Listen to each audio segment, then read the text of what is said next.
Harut व Marut कौन थे, बाबुल का कुआं कहाँ है और हारूत व मारूत का जादू किस तरह का था। ये वो पुरअसरार सवालात हैं जिनके जवाब तो बहुत हैं और लिखने वालों ने भी बहुत कुछ लिखा है, लेकिन उन किस्से कहानियों में हकीकत को तलाश करना गहरे समुंदर से मोतियां निकालने के बराबर है। हारूत व मारूत के मुतालिक बुनियादी तौर पर दो तरह की रवायतें मिलती हैं, एक वो जो कुरान व हदीस और ताबईन के अक़वाल में मौजूद है और दूसरी वो जो तौरेत व इंजील और इसराइली रवायतों में आती है, जबकि उन इसराइली रवायतों को बेशतर उलमा और मुवर्रिखीन ने तायद की है। इस वीडियो में हम उन दोनों तरह की रवायतों और वाक़यात को मुकम्मल पेश करेंगे।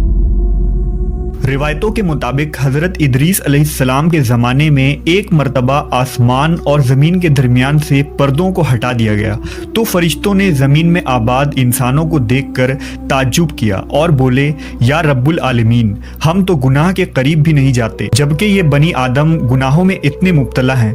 अगर हम उनकी जगह होते तो कभी तेरी नाफरमानी ना करते।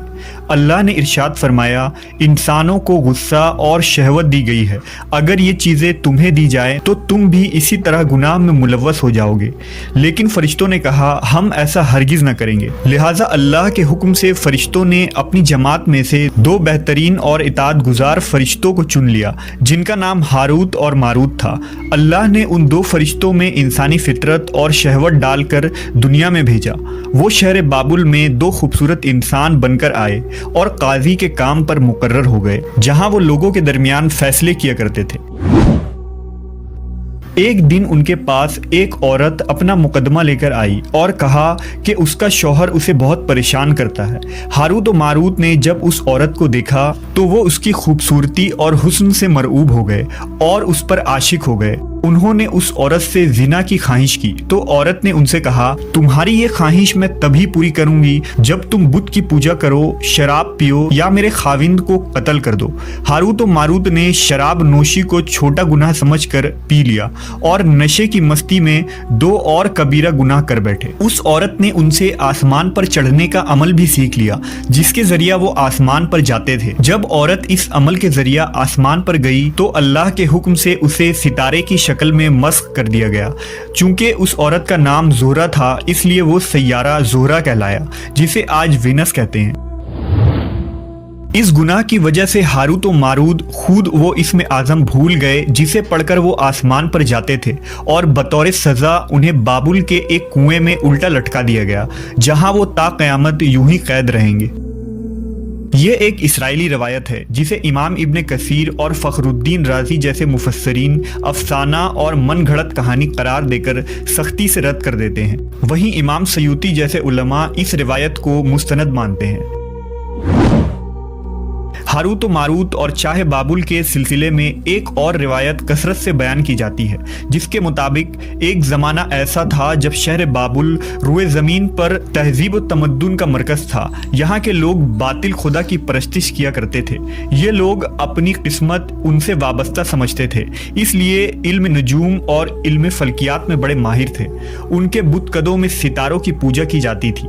ये लोग जादू, तंत्र मंत्र, सिफली को बहुत अहमियत देते और इस इल्म के जरिया मुआशरे में खूब फसाद फैलाते थे। ये लोग तिलिस्म, जादू, तंत्र मंत्र में बहुत आगे बढ़ गए। उनमें बड़े बड़े जादूगर मौजूद थे।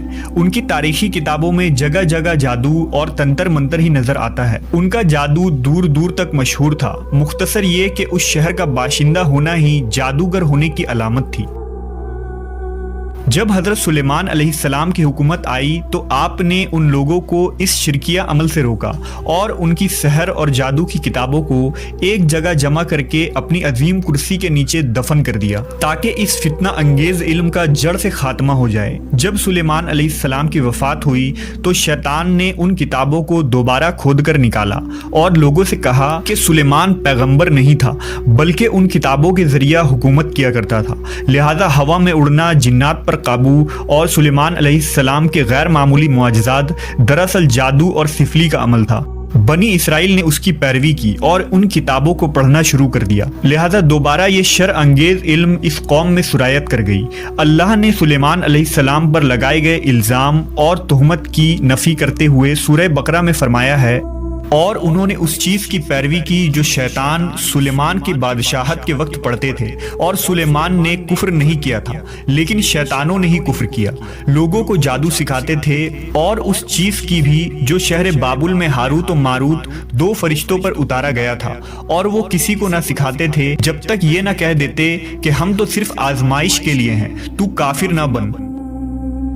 لہذا جب یہ سحر کا علم بابل میں عام ہو گیا اور لوگوں کی تکلیف اور پریشانی کا باعث بن گیا، تو اللہ نے دو فرشتوں کو انسانی صورت میں مامور کیا کہ وہ جادو کے عوامل اور اسے باطل کرنے کا طریقہ لوگوں کو سکھائیں تاکہ وہ جادوگروں کے فساد اور شر سے محفوظ رہ سکے۔ لیکن یہ تعلیمات غلط مقصد کے لیے بھی استعمال ہو سکتی تھی، حالانکہ وہ فرشتے لوگوں کو تنبیہ کرتے تھے اور ان کے لیے صراحتاً کہتے تھے کہ یہ تمہارے لیے ایک طرح کی آزمائش ہے، لیکن پھر بھی وہ لوگ ایسے کاموں میں پڑ گئے جو انسانوں کے لیے ضرر اور نقصان کا باعث تھا۔